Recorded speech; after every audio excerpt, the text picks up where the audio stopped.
ubwo n'abazimu uri ikigoryi ese mburi umva nari nkujyanye muri boutique nkugurira irindazi ariko nkigerayo nkabona uriya mugabo ise mbivamo nese ngozi uko nkubitira mu muhano nuko nabantu none se uriya mugabo wamuretse uyu mugabo wamwene y'umukobwa waretse uriya mugabo ko ukiri mutoya uri ko twitangiye kujya mu bintu by'abahungu n'abasore byose none se iho suri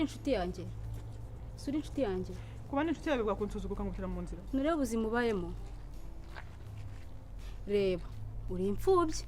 byibura njyewe mfite ababyeyi ese uri kubinyibutsa oya ndagira ngo mbone aho mera nkugira inama kuko ntago wanyumva